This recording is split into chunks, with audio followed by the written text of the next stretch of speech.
جس کا آپ سے کچھ کبھی نہ کبھی کچھ تعلق کانٹیکٹ رہا ہو. ایسے ہی روحانی بابا کے لیے بھی ضروری ہے کہ جس صدی میں آپ پیدا ہوئے آپ کا ڈائریکٹ بابا اسی صدی کا ہو, اور وہ بھی جب بابا مانیں گے جب اس کا ابا بھی اسی کی صدی میں پیدا ہوا ہو. اور یہ سلسلہ سند متصل کے ساتھ امام بخاری سے ہوتا ہوا حدیث میں نبی صلی اللہ علیہ وسلم تک پہنچتا ہو. ہاں بہت سے لوگ جن کے بابے نبی تک پہنچتے ہیں ان میں غلط بھی ہوتے ہیں لیکن صحیح بھی انہی میں ہوتے ہیں. اگر ان بابا لیس ہو گیا, there are two types of باباز, بابوں کی بھی کتنی قسمیں ہیں, صحیح بابے بھی ہوتے ہیں غلط بھی ہوتے ہیں. لیکن اگر آپ بابا لیس ہو گئے اب آپ صحیح ہو ہی نہیں سکتے, کیونکہ قرآن کہہ رہے ہیں جن کی زبان میں قرآن نازل ہوا وہ پیغمبر کے بغیر نہیں سیکھ سکتے, اور تابعین صحابی کو بابا بنائے بغیر نہیں سیکھ سکتے.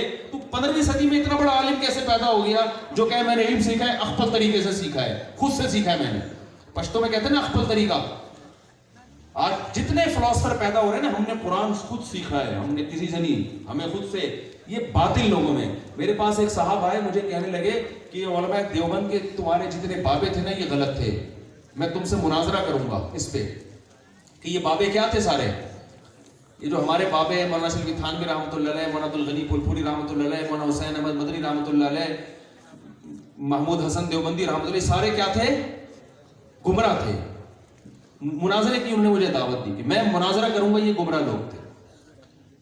تو مجھے کہا کہ آ جاؤ, میں نے کہا میں تیار ہوں بیٹھنے کے لیے, لیکن شرط یہ ہے کہ جب تم میرے بابوں کو غلط قرار دو گے نا, مجھے اگر غلط قرار دیتے تو میں اپنا دفاع کرتا. ایسا ہی ہے نا بھائی, آپ بولو میرا عقیدہ غلط ہے تو میں ڈیفائن کروں گا.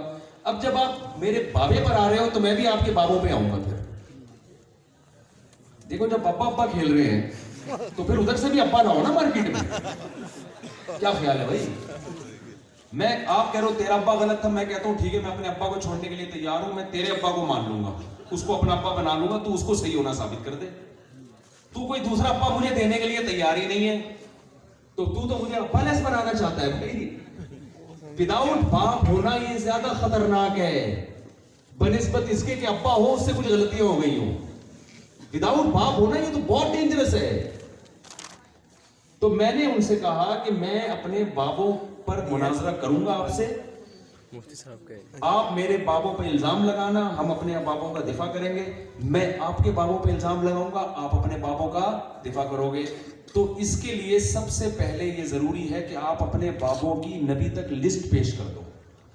مجھے پتا تھا یہ 2-4 پشتوں کے بعد جو ان کے بابے ہیں نا وہ اصل میں ہمارے والے ہی آ جائیں گے, کیونکہ بر صغیر میں جو اسلام آیا ہے وہ علماء حنفیہ لے کر آئے ہیں. علماء حنفیہ کے علاوہ پشاور, ملتان, لاہور, دہلی, دلی, برما, بنگلہ دیش, اس میں کوئی ایسا مسلک نہیں ہے جو اسلام لانے کا ذریعہ بنے ہو. یہاں پہ جتنے مسلک اس وقت مارکیٹ میں چل رہے ہیں 2-4 پشتوں کے بعد ان کے سب کے بڑے حنفی ہیں. یہاں تک کہ جتنے مجاہدین پیدا ہوئے سارے حنفی. محمود غزنوی کون تھا؟ وہ جماعت المسلمین سے اس کا تعلق تھا کیا؟ بولو نا کیا ہو گیا؟ وہ حنفی تھا بھائی. ٹیپو سلطان کون تھا؟ حنفی تھا. جتنے تاریخ میں بر صغیر میں ہیرو گزرے ہیں سارے حنفی تھے. وہ کوئی مسلک تھا ہی نہیں, تو دوسرا ہوتا تو ہوتا نا, تھا ہی نہیں کوئی مسلک. میں نے کہا تمہارے جتنے بابے ہیں نا 2-4 پشتوں کے بعد جا کے ہمارے بابوں سے جا کے مل رہے ہیں, تو اپنے کوئی الگ سے بابے پیش کر دو. اور اگر آپ ان بابوں کو برا کہہ رہے ہو تو آپ کے بھی یہی والے بابے ہیں, پھر صرف ہم بھی غلط ہوں گے, آپ بھی مارکیٹ سے کیا ہو جاؤ گے؟ چھاٹ ہو جاؤ گے. پشاور میں ایک صاحب نے مجھے کہا کہ ہمارا مسلک پشاور میں تیزی سے پھیل رہا ہے. ہمارے دوست بیٹھے ہیں, انہوں نے کہا پشاور میں اسلام تو 1200 سال پہلے آیا ہے بھائی, اب کیا پھیل رہا ہے؟ 1200 سال پہلے پشاور میں اسلام آیا ہے, جو چیز تھی وہی اب تک چل رہی ہے پشاور میں. اب اگر کوئی نئی چیز قرآن و حدیث کے نام پہ پھیلا رہے ہو, میرے بھائی یہ وہ والا اسلام نہیں ہے جو 1200 سال پہلے آیا. جب بر صغیر میں رمضان آیا نا پہلی دفعہ 20 رکعت